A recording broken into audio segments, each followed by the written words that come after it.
آلہ واصحابہ اجمعین اللهم صل على سيدنا محمد وعلى آل سيدنا محمد كما صليت على إبراهيم وعلى آل إبراهيم في العالمين إنك حميد مجيد قال الله تبارك وتعالى في كلامه المجيد أعوذ بالله من الشيطان الرجيم بسم الله الرحمن الرحيم يا بني آدم خذوا زينتكم عند كل مسجد وكلوا واشربوا ولا تسرفوا إنه لا يحب المسرفين. وقال المؤلف والمفسر رحمه الله تعالى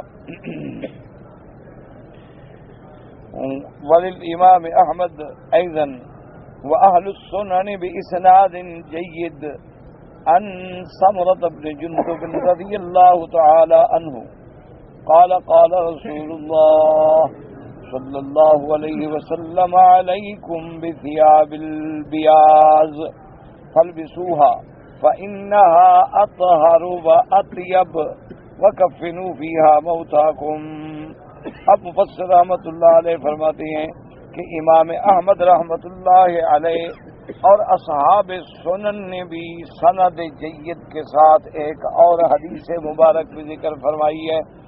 عن سمرۃ بن جندب رضی اللہ تعالی عنہ فرماتے ہیں کہ سرکار دو عالم صلی اللہ علیہ وسلم نے ارشاد فرمایا علیکم بثیاب البیاض، لازم پکڑو سفید کپڑوں کو. سفید کپڑے جو ہیں تمہارے لیے زیادہ پاکیزہ اور زیادہ پسندیدہ ہیں، اور اسی سفید کپڑوں میں اپنے موتا کو دفن دیا کرو.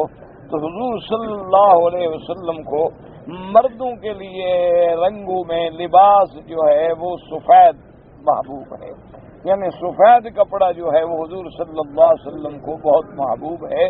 اسی لیے حکم ہے کہ زندگی میں بھی سفید پہنا کرو، اور اپنے موتا کو جب کفن دو تو وہ بھی سفید کپڑے سے دیا کرو.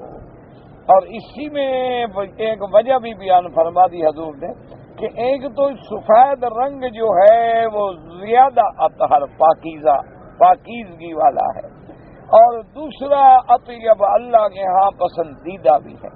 یعنی اس کی وجہ علماء نے یہ لکھی ہے کہ اگر کوئی رنگدار چیز ہو تو اس میں اگر کہیں کوئی داغ، کوئی پلیتی، کوئی چیز لگ جائے تو زیادہ پتہ نہیں لگتا، لیکن سفید رنگ ایسا ہے کہ ذرا سی بھی کوئی چیز لگ جائے تو دور سے نظر آتی، تو جب نظر آئے گی تو آدمی صاف کرے گا، ٹھیک کرے گا.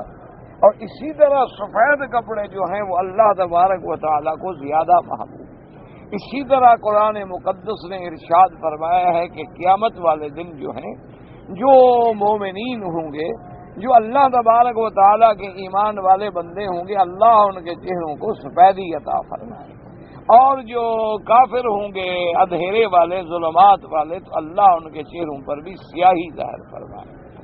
اسی طرح آپ دیکھیں کہ نور جو ہے وہ روشنی ہے اور اندھیرا جو ہے ظلمات ہے. تو اسی طرح علماء نے لکھا کہ سب سے زیادہ پسندیدہ لباس جو تھا میرے محبوب صلی اللہ علیہ وسلم کو وہ سفید ہے. اور بعض روایات میں یہ بھی آتا ہے کہ حضور پاک نے صلی اللہ علیہ وسلم نے مردوں کے لیے سفید اور عورتوں کے لیے رنگدار لباس، رنگین لباس اختیار کرنے کا حکم دیا، اس لیے کہ بھی ایک تو مرد و عورت کے لباس میں فرق نظر آئے، اور دوسری بات یہ ہے کہ عورت کو آخر گھر میں کام کاج، اپنا کچن سنبھالنا ہے، کھانا ہے، پکانا ہے، چولہے پہ بیٹھنا ہے، بچوں کو سنبھالنا ہے، تو سفید کپڑا زیادہ سفید باقی نہیں رہ سکتا. لازمی بات ہے کہ وہ جلد میلا ہو جائے گا اور بار بار دھونے کی کوفت ہوگی. اور اسی طرح اللہ تبارک و تعالیٰ نے ایک ورنہ تو آپ ہر رنگ پہننا جائز ہے ماں سوائے سرخ رنگ کے. سرخ رنگ کو حضور صلی اللہ علیہ وسلم نے پسند نہیں فرمایا، حضور صلی اللہ علیہ وسلم نے منع فرمایا. ہاں اگر سرخ رنگ میں کوئی سفید نشان ہے یا سفید دھاری ہے تو وہ کپڑا پہننا جو ہے وہ ثابت بھی ہے اور جائز بھی ہے، کیونکہ ایک حدیث مبارک میں یہ بھی آتا ہے کہ سرکار دو عالم صلی اللہ علیہ وسلم کے بارے میں صحابہ کہتے ہیں کہ ہم نے دیکھا کہ علیہ حلۃ حمرا، کہ حضور نے سرخ جوڑا پہنا ہوا تھا، چادر بھی اور نیچے کا تہبند اور ازار بھی۔ تو اس لیے محدثین نے فرمایا کہ وہ خالص سرخ نہیں تھا، کیونکہ خالص سرخ سے تو حضور نے خود منع فرمایا ہے، تو آپ کیسے پہنتے؟ تو لہذا ہمرا کا کیا معنی یہ ہے کہ اس کے اندر کوئی اور بھی رنگ موجود تھا، یا جیسے آج کل عرب سرخ رومال پہنتے ہیں لیکن اس کی زمین سفید ہے، یعنی وہ خالص سرخ نہیں ہے، اس کے اندر سفیدی بھی موجود ہے، تو اس کا پہننا بھی جائز ہے۔ اسی طرح حضور پاک صلی اللہ علیہ وسلم نے سیاہ لباس جو ہے بطور غم اور ماتم کے منع فرمایا، یعنی جیسے کوئی آدمی اللہ معاف فرمائے کو مر گیا، کوئی عزیز فوت ہو گیا تو اس غم میں کالے کپڑے پہن لے، جیسے آج کل ہمارے مسلمانوں میں بھی یہ رواج ہے۔ اللہ معاف فرمائے کہ بڑے بڑے گھروں میں عورتیں جو ہیں اگر کوئی وفات ہو گئی، فوتگی ہوگی تو فوراً سیاہ کپڑے پہن لیں، یہ دلیل ہوتی ہے کہ بھی ان کے گھر میں موت آئی ہوئی، اگر خاوند مر گیا تو سیاہ کپڑے پہنے گا، تو اس سے حضور نے منع فرمایا۔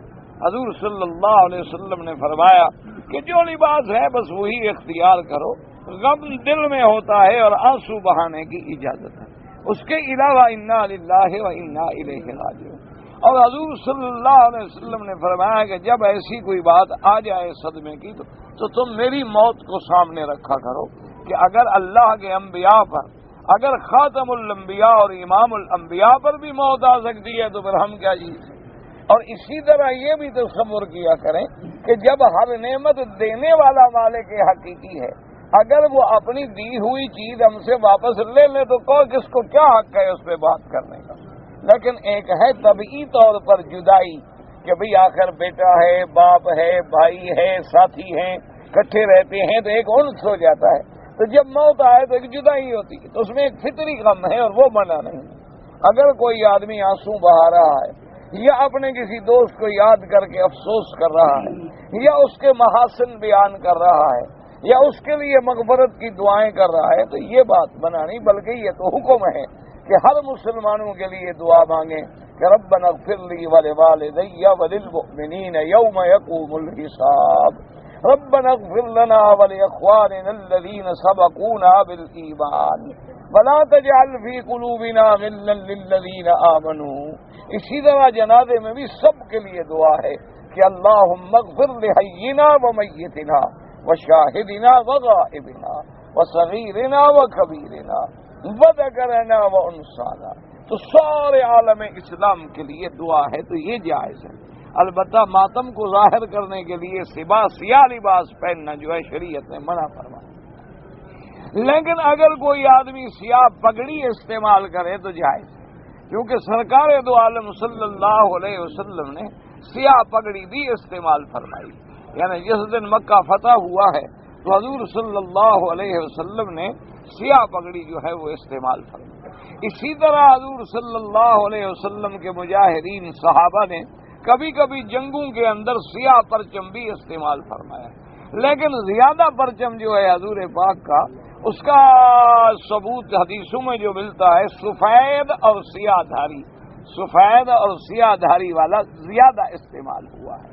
تو بہرحال کہنے کا مقصد یہ ہے کہ اگر ہم سنت کے مطابق اپنی زندگی کو گزاریں تو وہ زندگی اللہ کے ہاں اطیب بھی ہے، وہ اطہر بھی ہے، یعنی سنت کے مطابق غسل کرنا، ہر ہفتے میں اپنے بدن کی صفائی کرنا، حجامت بنانا، ناخن کاٹنا، اپنے مونچھوں کے بال کترنا، اسی طرح ہر جمعہ کے دن غسل کرنا، اچھے کپڑے پہننا، خوشبو لگانا، سفید رنگ کو محبوب رکھنا، اسی طرح حضور پاک کے حکم کے مطابق ہر نماز کے لیے مسواک کا استعمال کرنا، اسی طرح ہر رات میں کوہل جو ہے سرمے کا استعمال کرنا، اگر اسمت مل جائے تو وہ زیادہ بہتر ہے۔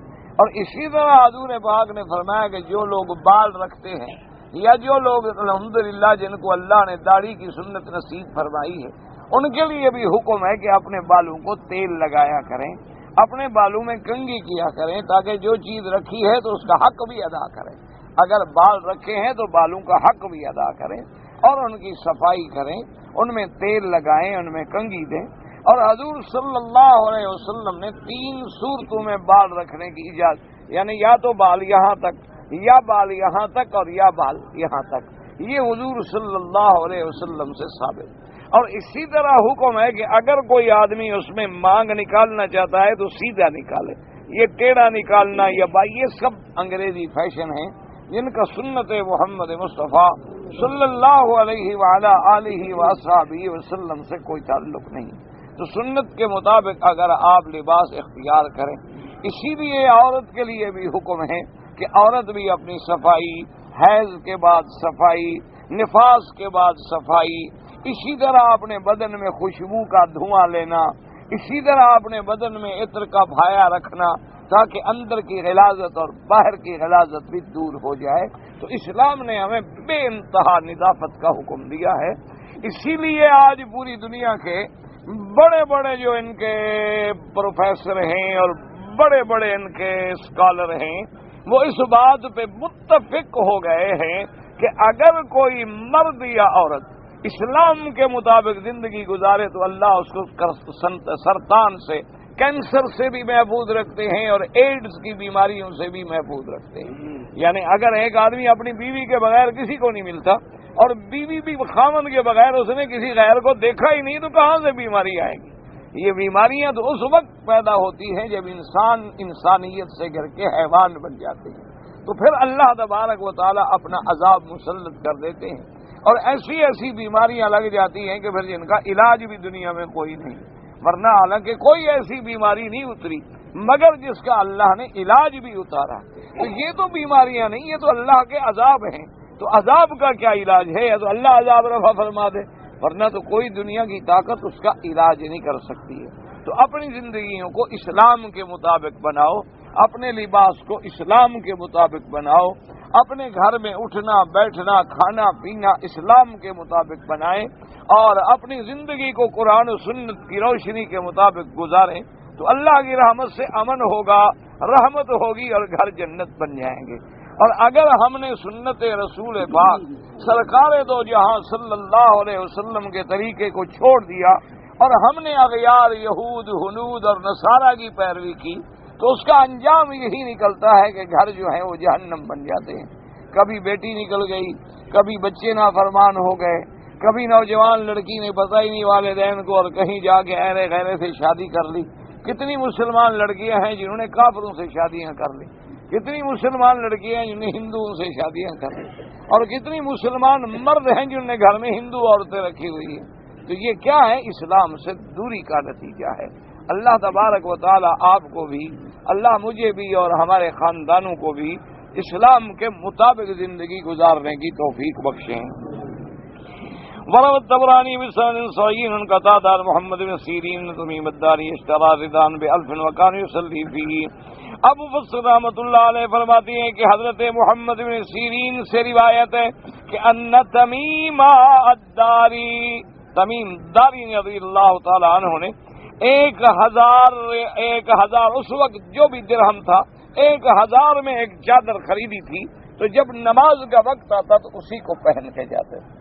اسی لیے میں نے عرض کیا تھا کہ ایک حدیث مبارک میں یہ بھی ملتا ہے کہ حضور صلی اللہ علیہ وسلم نے ایک دفعہ ایسی چادر مبارک بھی استعمال کی جس کی قیمت اس زمانے میں 1000 درہم تھی۔ اسی طرح امام ابو حنیفہ رحمۃ اللہ علیہ 400 گنی کی چادر جو ہے وہ استعمال فرماتے۔ اسی طرح امام مالک رحمۃ اللہ علیہ روزانہ اپنا جوڑا بدل دیتے تھے، یعنی ایک دن کپڑے پہنتے تھے اور شام کو کسی طالب کو دے دیتے تھے اور پھر دوسرے دن کے لیے دوسرا جوڑا ہوتا تھا۔ تو ان کے کسی معتقد نے، کسی شاگرد نے انتظام کیا تھا کہ وہ سال کے لیے حضرت کے 360 جوڑے بنوا کے حضرت کو بھیج دیتا تھا تاکہ حضرت روزانہ ایک جوڑا استعمال کریں اور شام کو کسی طالب کو دے دیں۔ تو بہرحال مقصد یہ ہے کہ اللہ نعمت دے تو اس کو استعمال کرنا شریعت نے حرام نہیں کیا۔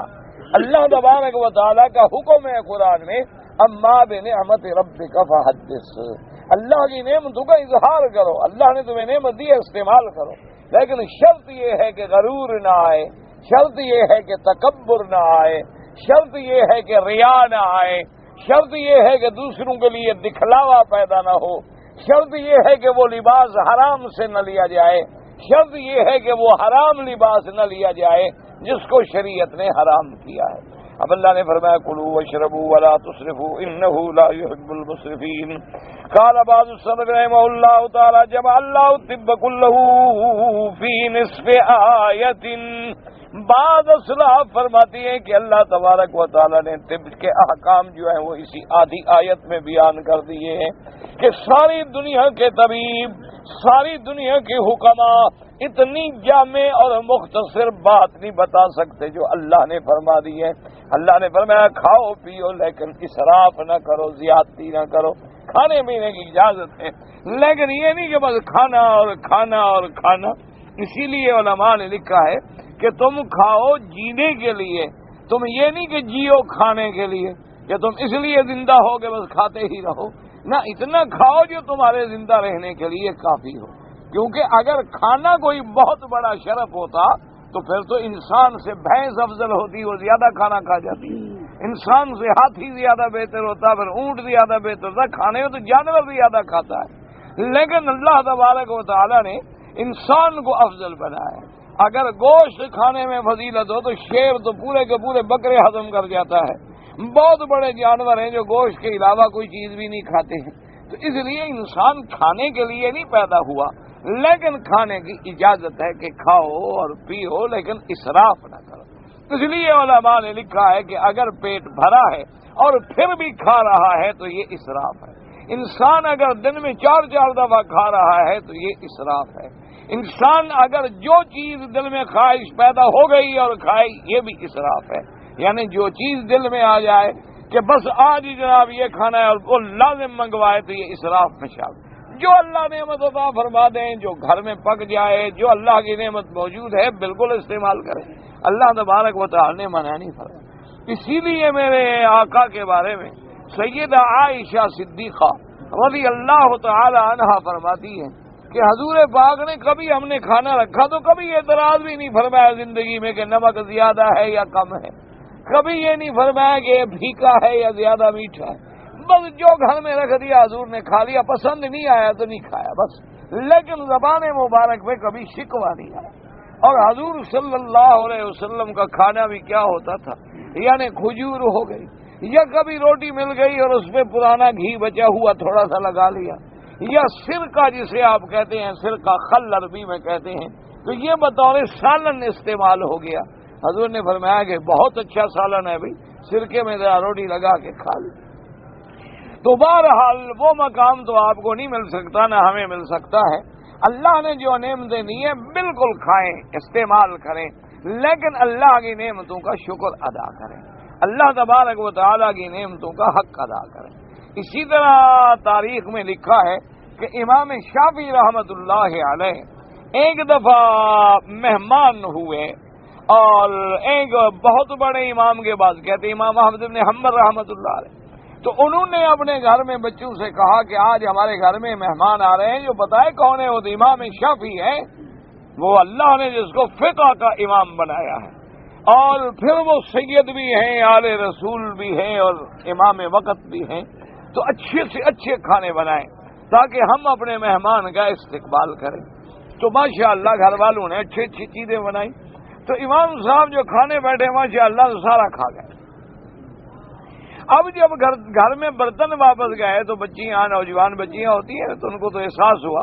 تو انہوں نے کہا ابا جان آپ کہتے ہیں کہ امام ہمارا مہمان ہے، یہ امام ہے، یہ کھانے کا پیٹو آدمی ہے، کوئی اتنا کھانا 8-10 آدمی کا کھانا ایک بندہ کھا گیا، اور تو کوئی گھر میں مہمان نہیں تھا اور آپ تو ویسے تھوڑا کھاتے ہیں.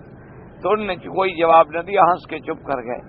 تو اس کے بعد جناب امام صاحب رحمت اللہ علیہ سو گئے اور رات کو 12-1 بجے جب اٹھے اور تہجد شروع کی اور اللہ کا قرآن پڑھنا اور رونا شروع کیا، تو حضرت نے اپنے بچیوں کو جگایا، فرمایا اس کو کھاتا ہوا دیکھا تھا تو کماتا ہوا بھی تو دیکھ لو نا. اس کے کھانا تو تم نے دیکھ لیا کہ کتنا کھا گیا ہے، لیکن دیکھو بھی تو صحیح کہ اللہ کا شکر کیسے کر رہا ہے. تمہیں ایسی تہجد نصیب ہوئی ہے جیسے وہ پڑھ رہا ہے، جیسے وہ اللہ کا قرآن پڑھ کے خدا کے آگے رو رہا ہے. کبھی تمہیں بھی ایسے رونا نصیب ہوا ہے؟ صرف کھانے پہ اعتراض کرتے ہو، اس کی محنت کو نہیں دیکھتے. تو اسی لیے جب صبح ہوئی اور ناشتے کا وقت آیا تو امام صاحب نے، امام شافعی رحمۃ اللہ علیہ نے فرمایا کہ آپ کو بھی اور گھر والوں کو بھی ضرور اشکال ہوگا میرے زیادہ کھانے پر، کہ میں نے زیادہ کھا لیا ہے تو گھر میں ضرور لوگوں نے سوچا ہوگا کہ یہ کیسا آدمی ہے کہ 10 بندوں کی روٹی کھا گیا. لیکن اصل بات یہ ہے کہ حلال کے رزق میں اللہ کے انوار برس رہے تھے. میں نہیں چاہتا تھا کہ یہ واپس جائے، اس لیے میں نے نہیں چھوڑا. میں نے کہا بھی ایسا کھانا خدا جانے مجھے زندگی میں پھر کبھی نصیب بھی ہوگا کہ نہیں ہوگا.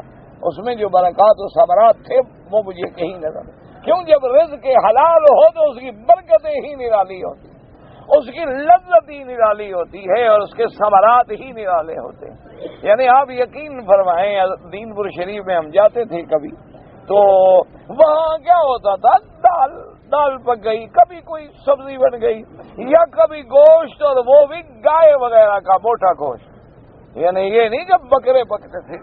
لیکن یقین فرمائیں کہ اس دال میں اور اس سادہ سی روٹی میں کوئی ایسی لذت ہوتی تھی نا کہ اب ہم جاتے ہیں تو ہم ان سے عرض کرتے ہیں کہ حضرت وہی لنگر والی روٹی منگوائیں. اب تو آپ مجھے مولوی سمجھ کے میرے لیے استقبال کرتے ہیں، اچھے اچھے کھانے پکاتے ہیں کہ مولوی مکی صاحب آ گیا ہے، تو آپ مہربانی کریں، ہمیں تو وہی لنگر کھانے آتے ہیں، مہربانی کر کے وہی ہمیں کھلائیں. تو یہ جو خدا کی قدرت ہے، جو رزق حلال میں محبت اور پیار اور لذت ہے، وہ کبھی حرام میں نہیں آتی، یہ ہمیشہ یاد. اور اسی طرح ایک آپ تجربہ کریں، میں آپ کو تجربہ، یہ مسئلہ کوئی نہیں، یہ تجربہ ہے کہ جس دن آپ کسی گھر میں مہمان ہوں اور آپ کو کھانا حلال ملے، آپ کی نماز نہیں قضا ہو، اور جس دن کھانا حرام ملے انشاءاللہ آپ سورج کے بعد ہی اٹھیں گے. آپ تجربہ جس دن پیٹ میں حرام گیا، گئی تہجد اور گئی نماز. اور اگر رزق حلال ہے انشاءاللہ آپ کی نماز نہیں جائے گی، آپ کی عبادت نہیں جائے گی، آپ کی تہجد نہیں جائے گی، خود بخود آپ جاگیں گے. کوئی جگانے والا نہ بھی ہو تو آپ اٹھیں، اس رزق حلال کی برکت. اسی لیے حضرت لاہوری رحمت اللہ علیہ چنے اور گڑ ہمیشہ اپنی تھیلی میں ساتھ رکھتے تھے، اور جہاں بھی تشریف لے آتے تو تحقیق کر لیتے تھے کہ یہ آدمی کیسا ہے، اس کے گھر میں حلال ہے کیسی ہے، کوئی راشی تو نہیں، کوئی سود خور تو نہیں، کوئی ایسی بلا تو نہیں. اور پھر ان کے گھر والے نماز بھی پڑھتے ہیں یا نہیں. اگر پتہ لگ جاتا کہ جناب اس کی بیوی بچے نماز نہیں پڑھتے، آپ فرماتے میں بے نماز کے ہاتھ کا کھانا نہیں کھاؤں، کبھی آپ نے نہیں کھایا. یعنی آپ وہی بس چپ کر کے مسجد میں چلے جاتے، کونے میں بیٹھ کے تھوڑا سا گولی کھا لیتے، چنے بھی کھا لیتے، پانی پی کے آ جاتے، السلام علیکم، اور اس کے بعد اپنا حضرت کھانے میں بس جزاکم اللہ خیر، بس مجھے کھائے. تو جب ساتھیوں نے مجبور، اچھا کئی دن بھوکا رہنا پڑتا تھا، کیونکہ آگے سب ہمارے جیسے لوگ ہوتے تھے نا. اگر کسی ذمہ دار کا گھر ہے، لازم نعوذ باللہ ظالم ہوگا. اگر کسی ملازم کی دعوت ہے تو راشی ہوگا. اگر کسی صنعت کار کی دعوت ہے تو لازم وہ سود کھاتا ہوگا. کسی غریب کی دعوت ہے تو اس کے پلے میں روٹی ہوتی نہیں، وہ کھلائے کیا غریب؟ وہ تو بیچارہ کیا لے آئے گا. تو اس لیے کئی دن آپ کو سفر میں بھوکا رہنا پڑتا تھا. لیکن آپ نے فرمایا کہ جس دن بے نماز عورت کا کھانا پکا ہوا اندر چلا جائے تو اللہ وہ دل میں جو نور ہوتا ہے نماز کا وہ ختم ہو جاتا ہے. وہ جو دل میں اللہ کے ذکر کی برکتیں ہوتی ہیں وہ ختم ہو جاتی. کیونکہ نماز کے بغیر جو عورت کھانا پکائے گی، جس کو اللہ کا خوف نہیں ہے تو اور کس کا خوف ہے؟ جس کو اللہ کا ڈر نہیں ہے وہ اللہ کی چوری کر رہی ہے تو خاوند کی کہاں وفادار ہے؟ یعنی جو عورت اتنی بڑی خیانت کر رہی ہے کہ خدا کی غدار ہے، وہ تیری وفادار ہے؟ سوال ہی پیدا نہیں ہو سکتا. جب اس کو اللہ کا ڈر نہیں، اللہ کا خوف نہیں، اللہ کا حیا نہیں، تو تم کہاں سے اترے ہو؟ تم کہاں سے نکل آئے ہو کہ تمہارے لیے یہ بڑی اچھی ہے؟ کیا اچھی ہے؟ تو اس لیے ہمیشہ یاد رکھیں کہ کھائیں، اللہ کی نعمتوں کو استعمال کریں، اور پھر اللہ کی نعمتوں کا شکر ادا کریں. شکر کا کیا معنی؟ کہ وہ نعمتیں جو ہیں اللہ کی اطاعت میں کام آئیں. یعنی اللہ نے کپڑے دیے ہیں تو کپڑے پہن کے نماز پڑھے تو سبحان اللہ. اور اگر اللہ نے تمہیں کپڑا دیا اور کپڑا پہن کے شام کو شراب کھانے جا رہے ہو تو یہ شکر نہیں ہوتا. ہمیشہ اصولی بات یاد. اگر اللہ نے آپ کو لباس دیا ہے اور آپ لباس میں اللہ کا ذکر کر رہے ہیں، قرآن پڑھ رہے ہیں، اللہ کی یاد کر رہے ہیں، مانا اللہ کے لباس کا شکر کر رہے ہیں، اللہ کی نعمتوں کا شکر کر رہے ہیں. اور اگر جناب آپ کو غذائیں ملی ہیں اعلیٰ قسم کے گوشت بھنے ہوئے ہیں اور آپ شراب ساتھ پی رہے ہیں تو یہ شکر نہیں ہے، کفران نعمت. یعنی اللہ تبارک و تعالیٰ کے آپ نہ شکری کر رہے ہیں کہ اللہ کا حلال میں حرام کی آمیزش کر رہے ہیں. اللہ پاک آپ کو بھی اور مجھے بھی حلال نصیب فرما دیں. اب فرماتے ہیں کلوا واشربوا قال بعض السلف وكلوا ولا تسرفوا قال البخاري رحمه الله تعالى قال ابن عباس كل ما شئت والبس ما شئت ما اخطأتك خصلتان صرف ومخیلۃ. امام بخاری رحمۃ اللہ علیہ فرماتے ہیں کہ حضرت ابن عباس رضی اللہ تعالی عنہ فرماتی ہیں کہ کل ما شئت والبس ما شئت، کہ کھاؤ جو تیرا دل چاہے اور پہنو جو تیرا دل چاہے، لیکن دو غلطیوں سے بچنا، ایک تو اسراف نہ کریں اور ایک بخیلہ مانا تکبر نہ کریں.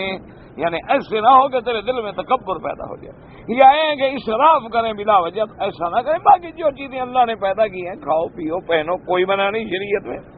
وقال ابن جریر حدثنا محمد بن عبد الاعلی قال حدثنا محمد بن ثور وعمر بن طاووس النبي عن ابن عباس رضي الله تعالى عنهما قال احل الله الاكل والشرب ما لم يكن صرفا او مخيلة اسناده صحيح.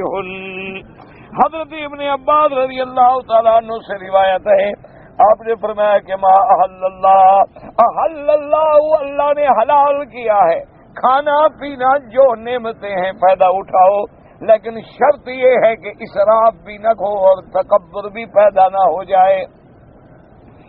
وقال الامام احمد رحمہ اللہ حدثنا بعض قال حدثنا امام قتادہ بن شعیب بن ابی عن جدی ان رسول اللہ قال كلوا واشربوا والبسوا وتصدقوا من غیر مخیلة ولا صرف فإن اللہ يحب ان يرى نعمته على عبده. اسی طرح روایت میں آیا، افسون نے بھی روایت نقل فرمائی ہے.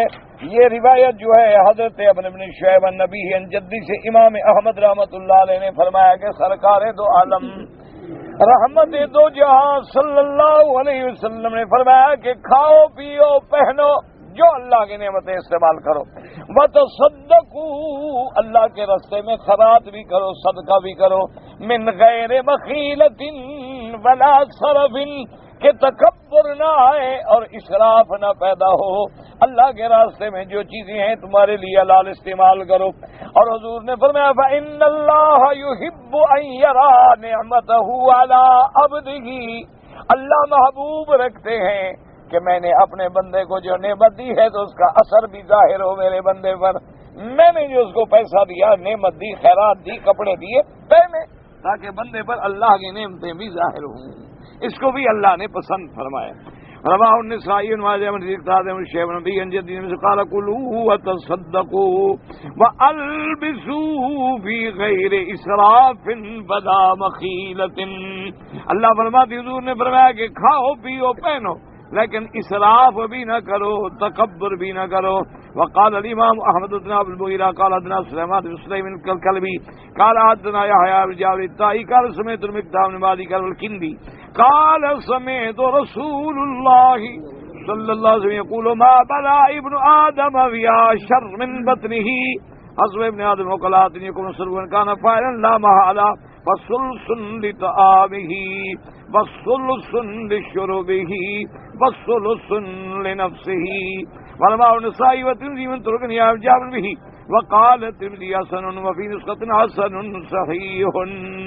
مقدام ابن مہدی کا رب الکندی کہتی ہیں کہ میں نے سنا سرکار دو عالم سے حضور پاک صلی اللہ علیہ وسلم نے فرمایا کہ سب سے بری بات یہ ہے کہ ابن آدم اپنے پیٹ کو بھرتا رہے. آپ نے فرمایا بس کچھ لقمے کھا لیا کرو تاکہ تیری قبر سیدھی رہے، اور اگر زیادہ بھی کھانا چاہتے ہو تو میرے محبوب پاک نے ایک فیصلہ فرما دیا. آپ نے کہا کہ پھر ایسا کرو کہ اپنے بطن کو، اپنے معدے کو 3 حصوں میں تقسیم کر دو. ایک حصہ تو طعام کے لیے ہو، ایک پانی کے لیے ہو، اور ایک حصہ خالی رہے تاکہ تیری سانس بھی آ جا سکے. یہ نہیں کہ اتنا کھاؤ کہ اب جناب اٹھا کے لوگ لے جائیں. یہ بھی اللہ تبارک و تعالی رحمت فرمائے. بعض لوگ ہوتے ہیں نا جی بس کھاتے ہی چلے جاتے. ایک دفعہ ہمارے ایک دوست سے فوت ہو گیا، اللہ ان کی قبر پہ رحمت فرمائے. تو ایک دعوت میں تھے، وہ کھاتے گئے. تو واپس جب ہم آئے تو میزبان نے ٹیلی فون کر کے مجھ سے پوچھا کہ وہ بندہ خیریت سے تو ہے، زندہ ہے؟ میں نے کہا خیر ہے، انشاءاللہ کچھ نہیں ہوتا۔ تو اس لیے یہ بھی منع ہے شریعت میں کہ بس آدمی کھاتا ہی رہے اور کھاتا ہی رہے اور کھاتا ہی رہے۔ اب جناب بیٹھا ہوا ہے، ڈکاریں دے رہا ہے، سانس نہیں نکل رہی، سانس اکھڑ رہی ہے، پیٹ بھرا ہوا ہے، چلنے سے معذور ہے، اللہ تبارک و تعالی معاف فرمائے۔ تو یہ بھی بچنا ہے۔ اگر کھانا بھی ہے، پہلی چیز تو یہ ہے کہ اتنا کھاؤ تمہارے لیے کہ جتنا تمہاری زندگی کے لیے، جتنی تمہیں کیلوریز کی ضرورت ہے، اتنے بس حرارے ہوں کہ تم چل پھر سکو، کمزوری محسوس نہ ہو۔ اور حضور نے فرمایا چلو اگر کھانا بھی چاہتے ہو تو چلو ایک حصہ جو ہے، تیسرا حصہ مثلا 4 حصے کر 3 میں تقسیم کر لیں، ایک حصہ کھانے کے لیے، ایک پانی کے لیے، ایک سانس نکالنے کے لیے تو خالی چھوڑ۔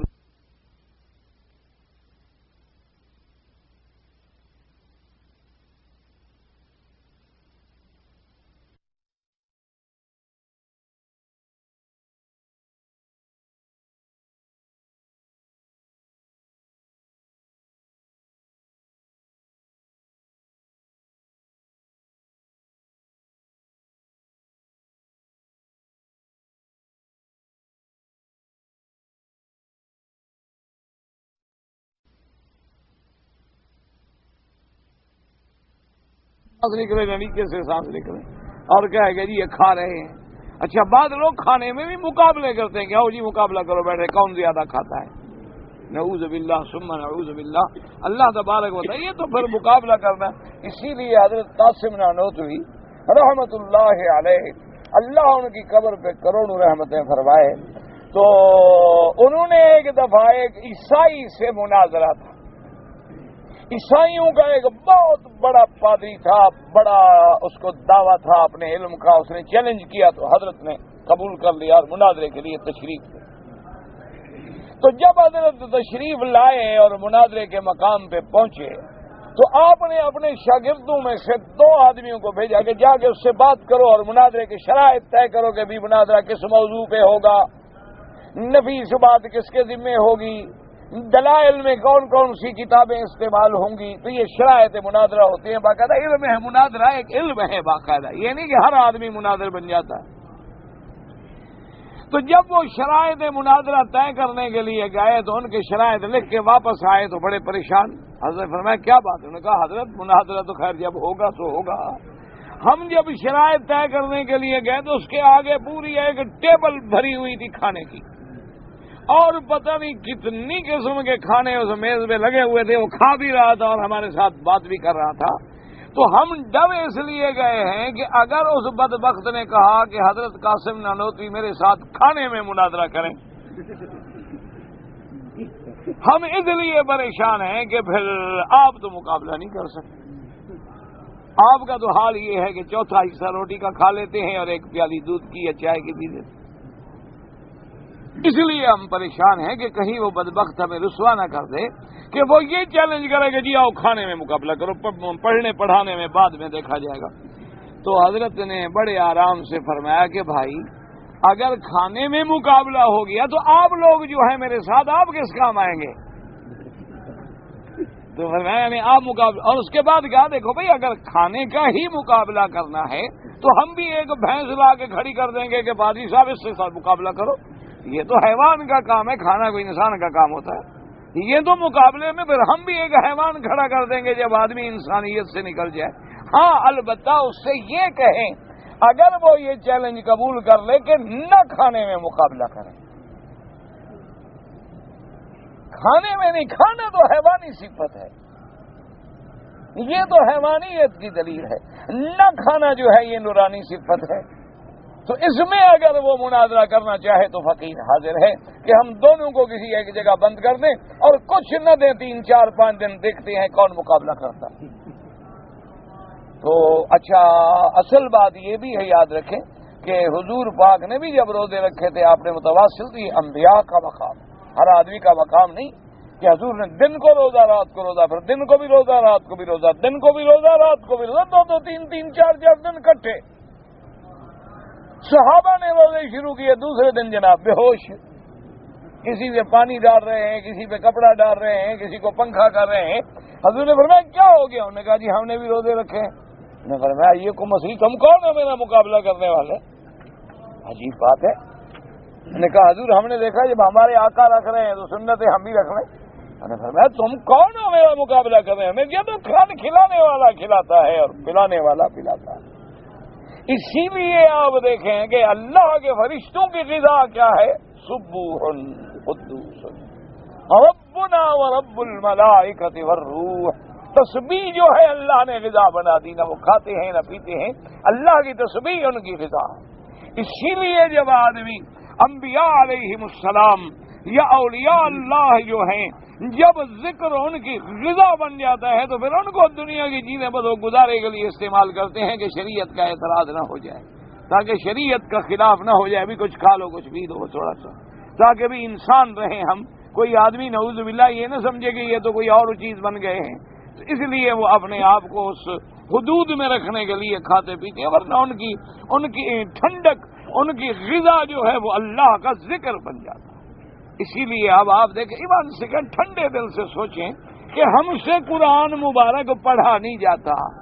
جن علماء نے 300 جلدوں میں کتابیں لکھی ہیں ان کے پاس وقت کہاں سے آ گیا؟ 300 جلد. عبد الحی لکھنوی رحمت اللہ علیہ بہت بڑے عالم تھے اور جوانی میں فوت ہو گئے. میرے خیال میں 45 سال یا 50 سال بھی عمر نہیں ہوئی تھی کہ فوت ہو گئے. ان کے یعنی اندازہ کریں کہ دماغی کام کا اتنا زور پڑتا تھا کہ بادام روغن برتن میں رکھ کے اس میں پاؤں رکھ کے بیٹھ جاتے تھے لکھنے کے لیے حدیث رسول پاک کو، تو وہ خشک ہو جاتے. اندازہ کریں کتنی ان کی محنت ہوگی. تو اس لیے ہمیشہ یاد رکھیں. اچھا کتنے لوگ ہیں جن کو اللہ نے یہ توفیق دی ہے کہ 10 پارے منزل ہے؟ کتنے لوگ ہیں جن کی 15 پارے منزل ہے؟ کتنے لوگ تابعین میں گزرے ہیں کہ پورا قرآن منزل ہے؟ ہم تو سوچ ہی نہیں سکتے کہ ہم پڑھیں. ہم کہتے ہیں ہمارا دماغ ہی ختم ہو جائے. ہم تو صبر بھی نہیں کر سکتے. اچھا کتنے لوگ ہیں ماشاءاللہ جو روزانہ 15 20 25 طواف کرتے ہیں؟ ہم تو دوسرے طواف پہ ٹانگیں جواب دے جاتی ہیں. یہ کیا ہے؟ وجہ یہ ہے کہ جب اللہ سے لو لگ جاتی ہے نا تو جو ذکر میں لذت ملتی ہے پھر تکلیف محسوس ہی نہیں ہوتی. جب آدمی محبوب سے باتیں کر رہا ہو تو ایمان سے کہیں تکلیف ہوتی ہے؟ کوئی آدمی اپنے محبوب سے اپنی پیاری اگر اس کی بیوی ہے، شادی ہے، نئی اس کی شادی ہے اور آپس میں تعلق بھی اچھا، ساری رات میاں بیوی بیٹھے ہوئے ہیں، گپیں لگا رہے ہیں اور ہنس رہے ہیں، چھت پہ بیٹھے ہیں، چاند تارے دیکھ رہے ہیں، کوئی نیند نہیں، کوئی تھکاوٹ نہیں، کوئی پریشانی بھی نہیں. تو جس آدمی کا محبوب محمد عربی ہو صلی اللہ علیہ وسلم، جس آدمی کا محبوب رب العالمین ہو، والذین آمنوا اشد حبا للہ، ایمان والوں کی سب سے زیادہ محبت اللہ کے ساتھ ہے. تو جب وہ قرآن پڑھتے ہیں وہ بھی تو اپنے محبوب سے کلام کریں، ان کو کیسے تکلیف ہو؟ آپ اور ہم قرآن پڑھیں تو انشاءاللہ میرے خیال میں نیند نہ آتی ہونا 30 سے 4 منٹ میں انشاءاللہ شروع ہو جائے. کتنے میرے طالب العلم بھائی ہیں ان کو رات کو نیند نہ آئے نا حدیث کھول لیتے ہیں، پڑھی روشی ہے ہمارے اللہ. کیوں شیطان پڑھنے نہیں دیتا؟ وہ کہتا ہے ٹھیک ہے یار ابھی ہم آپ کو مٹھیاں بھرتے ہیں، آرام کرتے ہیں، سو جاؤ چھوڑو یہ حدیث رسول نہ پڑھے. اچھا اخبار پہ بٹھا دو تو انشاءاللہ ساری رات بیٹھے رہیں گے. بڑے سے بڑے یہ جو ہمارے آج کل کے نئے بزرگ بنے ہوئے ہیں ان کو فلم پہ بٹھا دو نا 4 نمبر کی اینک ہو تو پلک نہیں جھپکے گی انشاءاللہ. کئی حافظ قرآن ہیں ماشاءاللہ، گاڑیاں بھی ہیں، تسبیح بھی آدمی رات کو روز فلم پہ بیٹھے ہوتے ہیں. انا للہ و انا الیہ. بس دعا کیا کرو. اب ہم اس مقام پہ ہیں کہ علاج کوئی نہیں رہا، دعا رہ گئی ہے. جب آدمی بیمار داخل کرو نا جی ڈاکٹر سے پوچھے جناب ہمارے مریض کا کیا حال ہے، وہ کہتے ہیں جی دعا کرو. مانا یہ ہوتا ہے کہ اب علاج نہیں ہے، علاج شلاج نہیں ہے، بس دعا کرو اللہ بچے. اس لیے اب ہمارا حال بھی وہی ہے کہ علاج تو ہو گیا ختم، اب باقی دعا رہ گئی ہے کہ آپ میرے لیے دعا کریں، میں آپ کے لیے دعا کروں. اللہ سے بھیک مانگتے رہیں، وہ ارحم الراحمین ہیں، اکرم الاکرمین ہیں.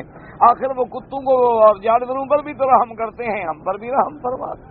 بس کوئی رحم کا معاملہ فرما دیں اب تو مسئلے ہمارے دعاؤں سے حل ہوں گے کہ اللہ راضی ہو جائے اور اللہ پاک رحمت کا فیصلہ فرمائے۔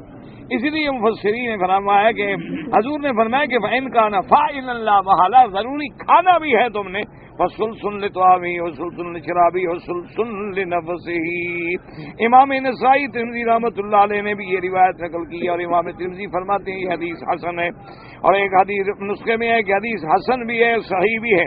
وقال الحافظ ابو یعلی الموصلی فی مسندہ حدثنا سوید بن نبی قال لنا بقی یوسف نبی قسیم نوح بن زکوان حسن انس رضی اللہ تعالی عنہ قال قال رسول اللہ صلی اللہ علیہ وسلم ان من الصرف ان تاکل کل ما اشتہیت۔ حضور پاک نے فرمایا یہ بھی اسراف میں شامل ہے کہ جب جس چیز کی خواہش ہو کھا لو، یعنی کبھی تو کھا لیا کوئی بات نہیں، لیکن یہ نہیں کہ جب بھی خواہش ہو تو کھاؤ، جب بھی خواہش ہو آج کباب چاہیے اور آپ فلاں چاہیے اور آج یہ بھی اسراف میں شامل ہے۔ اور اس کے بعد فرماتے الدارقطنی وقال هذا حديث غريب تفرد به بقية وقال السدي كان الذين يطوفون بالبيت أرات يحرمون عليهم الود كما قاموا في الموسم۔ حضرت سدی رحمت اللہ علیہ فرماتی ہیں کہ جو لوگ کافروں کے اللہ کے گھر کا طواف کرتے تھے بغیر لباس کے، وہ یہ بھی کہتے تھے کہ جب حج کی موسم ہو تو کھانا نہ کھاؤ، سادہ چیز کھاؤ، کوئی چربی کوئی گھی والی چیز نہ کھاؤ، جب حج کا موسم گزر جائے گا تو بعد میں کھانا کھائیں گے۔ اللہ پاک نے ان کی عادات کی نفی فرمائی کہ یہ کپڑوں کے بغیر طواف کرنا جو ہے یہ بھی حرام ہے، اور اللہ کے حلال کو نہ کھانا جو ہے یہ بھی حرام ہے۔ اپنے عقل سے مسئلے پیدا نہ کرو۔ اس لیے اللہ پاک نے حکم دیا کلوا واشربوا ای لا تسرفوا فی التحریم، تم زیادتی نہ کرو۔ زیادتی کا ایک معنی یہ ہے کہ اللہ کے حلال کو حرام نہ کرو، کہ جو چیزیں اللہ نے حلال کی ہیں میں نہیں کھاؤں گا، اللہ نے حلال کی ہیں ہم نہیں کھاتے، تو یہ بھی زیادتی ہے۔ وقال مجاہد مولا مرم یاکلوا ویشربوا مما رزقهم اللہ، حضرت مجاہد رحمۃ اللہ علیہ فرماتے ہیں اللہ نے حکم دیا ان کو کہ کھاؤ پیو جو اللہ نے تمہیں رزق عطا فرمایا ہے۔ وقال عبد الرحمن بن زید لا تسرفوا يقول ولا تأكلوا حراما ذلك الاسراف، اللہ نے فرمایا کہ زیادتی نہ کرو، کیا مانا ہے یعنی حرام چیزیں کھانا جو ہے یہ زیادتی ہے، جو اللہ نے حلال تمہارے لیے بنایا اس کے کھانے میں کوئی زیادتی نہیں ہے۔ وقال تعالی خاصان بعد قالوا تعالی کلوا واشربوا ولا تسرفوا لا يحب المسرفين بالطعام والشراب، یعنی یہ کھانے اور پینے کے بارے میں آیت نازل ہوئی۔ وقال ابن جریر وقوله انه لا يحب المسرفين، يقول الله تعالى ان الله لا يحب المعتدين، حدوا في حلال او حرام الغالين في محل حلال الحرام او بتحريم الحلال، ولكنه يجب ان يحلل ما احل ويحرم ما حرم وذلك العدل الذي امر به۔ مفسر ابن جریر رحمۃ اللہ علیہ لکھتے ہیں کہ یہاں اللہ نے فرمایا انه لا يحب المسرفين، اور دوسرے مقام پہ فرمایا ان اللہ لا يحب المعتدین۔ انہوں نے فرمایا کہ اسراف کیا ہے، اعتداء کیا ہے کہ اللہ کے حلال کو حرام کر دے، کہ حج کا موسم ہے جی نہ کھاؤ، یہ بھی اسراف۔ اور اسی طرح اللہ کے حرام جس چیزوں کو اللہ نے حرام کیا ان کو حلال کر دے، یہ بھی زیادتی ہے۔ اللہ نے حرام کیا کہ بغیر کپڑوں کے نماز نہ پڑھو، بغیر کپڑوں کے طواف نہ کرو اور وہ کپڑے اتار کے پھینک دیں۔ اللہ نے فرمایا خنزیر حرام ہے، اللہ نے فرمایا کہ میتا حرام ہے، اللہ نے فرمایا کہ شراب حرام ہے، اللہ نے فرمایا کہ جوا حرام ہے، اللہ نے فرمایا کہ سود حرام ہے، تو ان حرام کو حلال کر لے اور حلال کو حرام کر دے، یہ اسراف۔ اس لیے فرمایا کہ یجب ہر بندے کی ذمہ داری ہے کہ جو اللہ نے حلال کیا ہے اس کو حلال سمجھے اور جو اللہ نے حرام کیا اس کو حرام سمجھے۔ اس لیے میرے محبوب کا فرمان ہے صلی اللہ علیہ وسلم ان اللہ فرض فرائض وشرع شرائع، اللہ پاک نے فرائض و شرائع بیان کر دیے، اللہ نے حلال و حرام بھی بیان کر دیا۔ فرمایا الحلال بین والحرام بین، حضور نے فرمایا کہ حلال بھی اللہ نے واضح کر دیا کہ یہ حلال اور یہ حرام، وبینہما امور مشتبہات، اور ان دونوں کے درمیان میں بعض چیزیں ایسی ہیں کہ مشتبہ ہے۔ کیا معنی اشتبہ ہے؟ کہ حلال ہے یا حرام۔ حضور نے فرمایا جو بندہ ان مشتبہات سے بچ گیا وہ حرام سے بچ گیا۔ اسی طرح حضور پاک نے فرمایا کہ جو بندہ کسی رکھ کے قریب اپنی بکریوں کا ریوڑ لے آئے گا تو ہو سکتا ہے کہ نہ چاہتے ہوئے بھی بکری منہ مار لے، اگر دور ہوگا تو بالکل یہ خطرہ ٹل جائے گا۔ اس لیے حضور نے فرمایا کہ جن چیزوں میں شبہ پیدا ہو جائے، اچھا ایک آدمی کہتا ہے جی حلال ہے، دوسرا کہتا ہے نہیں جی نہیں حلال نہیں، اس میں کچھ ہے، تیسرا یار شبہ تو ہے یقین، تو ان چیزوں سے بھی بچ جاؤ، کیونکہ جب ان چیزوں کے قریب نہیں جاؤ گے تو تم حرام سے خود بخود بچ جاؤ گے۔ تو اس لیے اللہ تبارک و تعالی آپ کو بھی اور مجھے بھی شریعت کے مطابق چلنے کی اور زندگی گزارنے کی توفیق عطا فرمائے۔ کسی نے عجیب پوچھا ہے، حتیم کعبہ میں نماز پڑھنے میں کعبے کو پیچھے کر کے نماز پڑھے تو ناجائز ہے؟ دیکھیں کہ حتیم جو ہے، پہلی بات تو یہ یاد رکھیں کہ سارا جو ٹکڑا ہے یہ کعبے کا حصہ نہیں ہے، صرف دیوار مبارک جو ہے جس میں پرنالہ مبارک ہے اس سے لے کر 6 ہاتھ اگر ایسے پیمائش کریں تو وہاں تک یہ کعبے کے اندر کا حصہ ہے۔ لیکن چونکہ اب اس کو خارج کر دیا گیا ہے تو اس پہ بھی احکام خارج والے مرتب ہوں گے، وہ داخل والے مرتب نہیں ہوں گے۔ یعنی ہمیں فضیلت تو حاصل ہو جائے گی کہ بھی ہم نے گویا کعبے میں نماز پڑھی ہے، لیکن وہ جمیع احکام کے جیسے کوئی بندہ کعبے کے اندر داخل ہو جاتا ہے اور وہ ہر طرف رخ کر کے نماز پڑھ لیتا ہے، یا جیسے ہم باہر کھڑے ہیں ادھر سے نماز پڑھیں ادھر سے پڑھیں ادھر سے پڑھیں ادھر سے پڑھیں نماز جائز ہے، تو لیکن یہ حکم کہ اب صرف ہم حتیم والی خالی جگہ کی طرف اگر رخ کر لیں تو نماز نہیں ہوگی۔ تو اس لیے یہ غلط ہے کہ حتیم میں کھڑا ہو جائے، پرنالے کی طرف پشت کر لے اور ادھر منہ کر کے نماز پڑھ لے، تو صاف بس بات ہے کہ غلط ہے، کیونکہ آگے تو اس کے کعبہ نہیں ہے۔ اندر جب کھڑے ہو کے نماز پڑھتے ہیں تو آگے تو کعبے کی جدار موجود ہے، اس لیے ہمیشہ یاد رکھیں کہ یہ بات جو ہے غلط ہے۔ کہتے ہیں جی کہ مسجد عمرہ میں اگر کوئی بار بار عمرہ کرے، امام شافعی رحمۃ اللہ علیہ اور امام ابو حنیفہ رحمۃ اللہ علیہ کثرت عمرے کے قائل ہیں۔ وہ فرماتے ہیں کہ جو عبادت ایک دفعہ بھی حدیث میں ثابت ہو جائے تو وہ بدعت تو نہ رہی، بدعت تو وہ ہے جس کا اصل ہی نہ ہو، بنیاد ہی نہ ہو۔ بدعت کا کیا معنی ہے کہ جس کا قرآن و حدیث اور صحابہ کے زمانے میں کوئی اصل کوئی بنیاد نہیں ہے، تم نے نئی پیدا کی ہے۔ لیکن اگر اس کا اصل موجود ہے، مثلا کسی حدیث میں یہ نہیں ملتا کہ حضور پاک نے ایک دن میں 10 طواف کیے ہوں، اگر آپ کوئی 10 طواف کرے تو آپ اس کو یہ تو نہیں کہہ سکتے کہ آپ نے غلط کیا ہے، کیونکہ طواف کرنے کا حکم قرآن میں بھی موجود، حدیث میں بھی موجود۔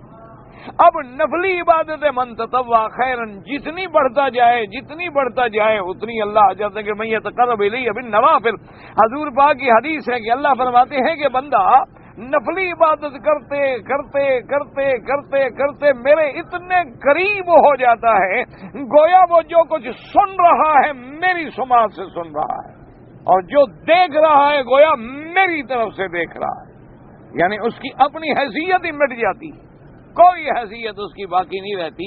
تو اس لیے امام شافعی رحمۃ اللہ علیہ اور امام ابو حنیفہ رحمۃ اللہ علیہ فرماتے ہیں کہ چونکہ حج کرنا بھی اصل موجود ہے، عمرہ کرنا بھی اصل موجود ہے، حضور پاک نے زندگی میں 4 عمرے فرمائے۔ اب اگر کسی کو اللہ توفیق دے وہ 400 عمرہ کرے تو کیوں منع ہے جب اصل موجود ہے؟ ہاں، یا تو اصل بھی نہ ہو۔ اور اسی طرح ایک ضعیف حدیث ہے، لیکن فضائل میں محدثین کرام ضعیف حدیث پر بھی عمل کرتے ہیں، یاد رکھو عقیدے میں ضعیف حدیث پیش نہیں ہوتی، لیکن فضیلت اعمال میں، فضیلت مکہ مدینہ میں، فضائل صحابہ میں، فضائل و مناقب میں محدثین کرام ضعیف حدیث کو لیتے ہیں کہ بھائی تاریخ سے تو وہ کروڑ درجے بہتر ہے نا، اگر حدیث ہی ہے نا، چلو ذوق پیدا ہو گیا، کوئی راوی ضعیف ہو گیا، ہو سکتا ہے کہ اس کی تائید دوسری جگہ بھی موجود ہو، تو اس لیے ایک حدیث میں یہ بھی آتا ہے کہ حجج نسک و عمر تتر، یعنی بار بار حج کرنا بار بار عمرہ کرنا جو ہے گناہوں کو اور فقر کو مٹا دیتا ہے۔ اسی طرح روایت میں کہ العمرۃ الی العمرۃ کفارۃ لما بینہما، ایک عمرے سے دوسرے عمرے تک۔ اب یہ تو منع نہیں ہے کہ ایک عمرے سے دوسرا عمرہ سال کے بعد آئے یا 2 سال کے بعد آئے یا 10 سال کے بعد آئے۔ اسی طرح قرآن کہتا ہے اتم الحج والعمرۃ للہ، اسی طرح میرے آقا عمرے کے لیے تشریف لائے۔ اگر آپ کو موقع ملا تو آپ جیرانہ سے بھی تشریف لے آئے۔ حضور صلی اللہ علیہ وسلم حدیبیہ میں آئے، واپس گئے، پھر عمرۃ القضاء پہ تشریف لے آئے۔ تو اس لیے بہرحال ان ائمہ کے نزدیک بار بار عمرہ کرنا جو ہے منع نہیں ہے، لیکن بہت سارے علماء یہ بھی فرماتے ہیں کہ عمرہ وہی ہوتا ہے جب باہر سے مکے کی طرف تم آ رہے ہو تو کر لو، مکے میں رہتے ہوئے باہر نکل کے نہ کرو بلکہ طواف زیادہ کرو، کیونکہ اصل عمرہ وہ ہے کہ تم اپنے ملک گئے چھٹی گزارنے کے لیے، واپس آ رہے ہو مکے تو لازم عمرہ کرو۔ تم اسی طرح مدینہ منورہ گئے، تم طائف گئے، تم ریاض گئے، اب میقات کے باہر سے پھر اندر داخل ہو رہے ہو تو عمرہ کرو۔ اسی لیے بہرحال اللہ تبارک و تعالی آپ کو بھی اور مجھے بھی سنت کے مطابق عبادت کرنے کی توفیق عطا فرمائیں۔ یہ اصل مسئلہ یاد رکھو یہ ہوتا ہے کہ چھوٹی چھوٹی نفل عبادت سے آدمی رک جائے نا تو نتیجہ یہ ہوتا ہے کہ ایک دن وہ سنت سے بھی محروم ہو جاتا ہے، اور سنت میں کمی آ جائے تو ایک دن فرض بھی چلے جاتے ہیں۔ اس لیے جو بھی اللہ نے توفیق دی ہے، مستحبات ہیں، نوافل ہیں، اس کو قطعی طور پہ آپ کسی وہم میں نہ پڑیں۔ ہاں جو چیزیں قرآن و حدیث میں صحابہ کے دور میں ثابت نہیں ہے وہ بدعت ہے، وہ غلط ہے، ان میں دین میں بدعات اور احداث کو داخل نہ کریں۔ ارے لڑکے نے بیوی کو ڈنڈا مارا، باپ نے غصے میں آگے لڑکے کو ڈنڈا مارا، لڑکے نے غصہ کر کے طلاق بیوی کو دے دیا۔ بھئی ڈنڈا تم نے مارا، بیوی کا کیا گناہ تھا؟ بہرحال طلاق تو ہو گیا، وہ غصہ مارا ڈنڈا مارا، جو مارا جو ہو۔ طلاق ایک ایسی بلا ہے کہ ثلاثن جدہن جد وہزلہن جد، کہ 3 چیزیں ہیں جن کی حقیقت بھی حقیقت ہے اور مذاق بھی حقیقت ہے۔ یعنی اگر آدمی ایک ڈرامہ کر رہا ہے، مذاق کر رہا ہے، بیوی سے ہنسی مخول میں کہہ رہا ہے کہ بس میں تو آج طلاق دیتا ہوں، ہو گئی، پکا ہو گیا کام۔ غصے میں دے دے تب بھی ہو گیا، مذاق میں دے دے تب بھی ہو گیا۔ طلاق ایسی بڑا وجہ کیا ہے کہ اللہ یہ چاہتے ہیں کہ یہ لفظ زبان میں نہ لاؤ، نہ محبت میں لاؤ، نہ غصے میں لاؤ، کسی حالت میں نہ لے۔ بیوی پہ غصہ آ گیا ہے تو اس کے ساتھ بات کرنا چھوڑ دو، اس کے ساتھ ملنا چھوڑ دو، اس کو ماں باپ کے گھر میں بھیج دو۔ یہ کیا ہے کہ طلاق طلاق طلاق، تو مذاق بنا رکھا ہے تم نے۔ ابغض الحلال عند اللہ الطلاق۔ باقی بہتر یہ ہے کہ اگر آپ مکہ مکرمہ میں رہتے ہیں تو اپنا سارا واقعہ لکھ کر دارالافتاء سے رجوع کر کے باقاعدہ فتویٰ حاصل کر لیں۔ اگر ایک آدمی جہاد پہ جانا چاہتا ہے اور اس کو والدین منع کر رہے ہیں تو نہ جائے، کیونکہ جہاد فرض کفایہ ہے، فرض عین نہیں ہے۔ تو جب تک والدین اجازت نہ دیں وہ نہ جائے، اپنے والدین کی خدمت کریں۔ فرض عین جہاد تب ہوتا ہے کہ جب خدا نہ خواستہ کافر مسلمان ملک میں حملہ کر دے، اب ہر آدمی بیداد میں کہ اس کے ساتھ لڑے، اور ہر آدمی اب پوچھنے کی ضرورت نہیں ہے۔ لیکن اگر کسی ایک ملک میں کافر اور مسلمان جہاد میں ہے تو پھر ساتھ والوں کے لیے ضروری ہے کہ ان کی مدد کریں، دور والوں کے لیے ضروری ہے کہ مالی مدد کریں۔ جہاد مال سے بھی ہوتا ہے، جہاد نفس سے بھی ہوتا ہے، جہاد قلم سے بھی ہوتا ہے، جہاد زبان سے بھی ہوتا ہے۔ اللہ نے تمہیں قلم دی ہے، مدد کرو۔ اللہ نے تمہیں پیسہ دیا ہے، ان کو بھیجو۔ اللہ تبارک و تعالی نے تمہیں بولنے کی قوت دی ہے تو بولو۔ اللہ تبارک و تعالی نے تو جہاد فرض جب تک نہ ہو جائے والدین کی اجازت کے بغیر نہ جائیں۔ ایک حدیث میں بھی آتا ہے، ایک صحابی آئے، انہوں نے کہا حضور میں جہاد پہ جانا چاہتا ہوں لیکن میرے والدین گھر میں تھے، انہوں نے اجازت بھی نہیں دی اور رو رہے تھے۔ پر میں جاؤ تم ان کی خدمت میں جہاد کرو، جیسے روتا چھوڑ آئے ہو نا، جاؤ ان کو خوش کرو۔ اگر ایک آدمی کا کپڑے کا دکان ہے اور وہ زکوٰۃ نکالنا چاہے اور زکوٰۃ پیسوں کے بجائے کپڑا دے دے، کوئی حرج نہیں. آپ پورے کپڑے کی قیمت کر لیں، مثلا 2 لاکھ. بھائی زکوٰۃ کتنی بنے گی؟ مثال کے طور پہ بھی 50,000 مثال دے رہا، 2.5% بنتی ہے. دیکھ لیں کتنا بنتی ہے، 2500 کتنا بنے گی. تو جتنا زکوٰۃ کا پیسہ بنتا ہے اتنا کپڑا آپ دے دیں، کوئی بات نہیں، کوئی منع نہیں. لیکن کپڑے کا وہ جو اس وقت کا ریٹ ہے وہی لگائیں، یہ نہیں اپنا نفع بھی اندر لگا لیں. 2.5% زکوٰۃ دینی ہے اور نفع کر رہے ہو 20%، کہ چلو جی 18 تو پھر بھی بچ گئے نا. کیونکہ آج کل مسلمان بڑا تیز ہے، ایسے حساب بڑے ٹھیک ٹھاک کر لیتا ہے. ایک خواب میں اللہ سے نظر مانی، کوئی خواب کی نظر شرف نہیں ہوتی. غسل کرنے سے وضو ہو جاتا ہے. اگر غسل سے پہلے تم نے وضو کر لیا ہے، ہاتھ دھوئے ہیں، ناک میں پانی دیا، منہ میں پانی دیا، کلی کی ہے، باقاعدہ وضو کر کے حتیٰ کہ مسح تک بھی کیا ہے، پھر پانی بہا دیا، بس کافی ہے، پھر دوبارہ غسل کی ضرورت نہیں ہے. اگر پہلے تم نے نہ تو غسل وضو کا کیا ہے نہ نیت کی ہے، ویسے غسل کر لیا تھا تو پھر وضو کرنا پڑے گا.